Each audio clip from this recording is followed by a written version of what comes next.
Assalamualaikum warahmatullahi wabarakatuh. Perkenalkan, nama saya Ida Royani dengan NIM 877730759, prodi S1 PGSD. Berdirinya saya di sini untuk memenuhi tugas pembelajaran mikro tugas 3B, yaitu mempresentasikan RPP atau rencana pelaksanaan pembelajaran yang telah saya buat di tugas 3A. Baik, mari kita simak videonya. Oke, baik, langsung saja.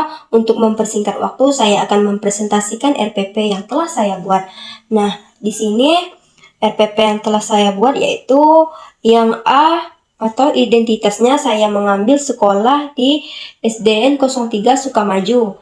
Nah, untuk kelasnya kelas 6 semester 1, tema 4 globalisasi, subtema 1 globalisasi di sekitarku, dan pembelajaran ke-1 muatan pelajaran itu IPS, dan untuk alokasi waktu 1 hari 6 dikali 35 menit ya. Oke, lanjut yang B atau yang kedua, kompetensi inti atau KI. Nah, untuk ini sesuai lampiran yaitu K13, kompetensi inti 1 sampai dengan 4. Oke, lanjut yang C yaitu kompetensi dasar atau KD dan indikator pencapaian kompetensi atau IPK. Nah, di sini saya akan mengambil muatan pelajaran IPS. Nah, untuk kompetensi dasarnya 3.2 yaitu menganalisis perubahan sosial budaya dalam rangka modernisasi bangsa Indonesia, dan 4.2 menyajikan hasil analisis perubahan sosial budaya dalam rangka modernisasi bangsa Indonesia. Kemudian untuk indikator pencapaian kompetensinya, saya di sini mengambil 3.2.1 yaitu menjelaskan pengertian dan contoh globalisasi di lingkungan sekitar, dan yang 3.2.2-nya saya mengambil mengidentifikasi peran Indonesia dalam berbagai bentuk kerjasama dalam bidang sosial, politik, dan ekonomi dalam lingkup ASEAN. Nah, untuk yang kedua, indikator pencapaian kompetensi yang kedua yaitu 4.2.1, yaitu menyajikan hasil identifikasi peran Indonesia dan kerjasama ASEAN. Oke, lanjut ke bagian D, tujuan pembelajaran. Nah, untuk tujuan pembelajarannya, yang pertama, melalui kegiatan pengamatan dan diskusi, yaitu siswa mampu menjelaskan pengertian globalisasi dengan tepat. Dan yang kedua, dengan mencari informasi dari teks atau sumber lain, siswa mampu mengidentifikasi peran Indonesia dalam berbagai bentuk kerjasama di bidang sosial, politik, dan ekonomi dalam lingkup ASEAN dengan benar. Dan yang ketiga, setelah berdiskusi, siswa mampu menyajikan hasil identifikasi peran Indonesia dalam kerjasama ASEAN secara visual, misalnya dalam bentuk peta pikiran. Nah, lanjut next yang bagian E yaitu materi pembelajarannya. Di sini kan saya mengambil IPS yaitu, nah untuk materi pembelajarannya konsep globalisasi dan peran dalam kerjasama ASEAN di bidang politik, sosial, dan ekonomi. Lanjut untuk yang F, metode pembelajaran. Nah, untuk metode pembelajaran yaitu pendekatan atau scientific. Yang kedua, model itu seperti discovery learning, dan yang ketiga metode seperti penugasan, diskusi kelompok, dan presentasi. Nah, itu untuk metode pembelajaran yang saya gunakan. Kemudian yang G, langkah-langkah kegiatan pembelajaran.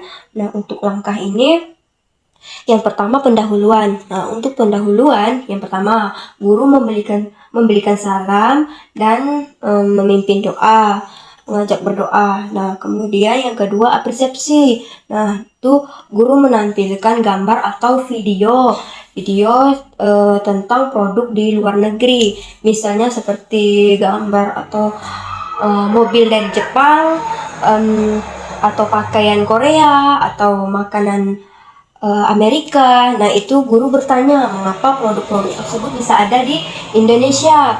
Nah, dengan begitu guru memancing ke tema globalisasi. Nah, dan yang ketiga, guru menyampaikan tema dan tujuan pembelajaran kita. Oke, lanjut untuk inti pembelajarannya yaitu saya menggunakan 2 fase. Fase yang pertama yaitu globalisasi di sekitarku. Nah, yang itu fase yang pertama. Yang ke-1 siswa membaca teks tentang globalisasi.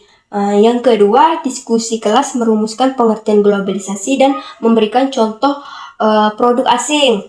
Memberikan contoh produk asing yang ada di sekitar mereka atau di rumah mereka. Nah, yang ketiga, guru memberikan bahan bacaan atau video singkat tentang peran Indonesia dalam kerjasama ASEAN.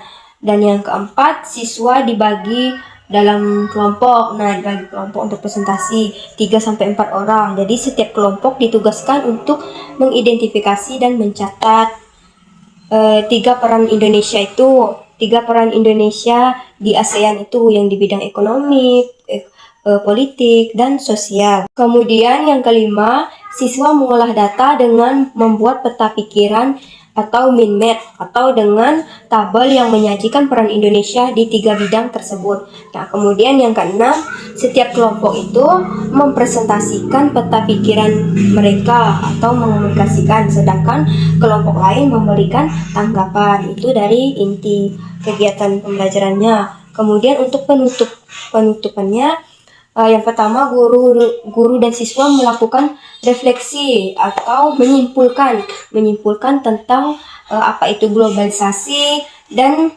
seberapa penting peran Indonesia di ASEAN. Nah, yang kedua itu guru memberikan penguatan, misalnya peran Indonesia sangat penting dalam menjaga stabilitas kawasan ASEAN. Nah, seperti itu. Dan yang ketiga, evaluasi. Nah, guru memberikan kuis singkat dan mengukur IPK.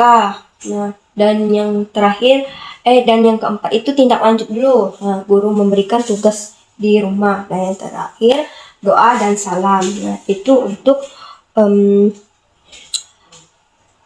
langkah-langkah kegiatan pembelajarannya.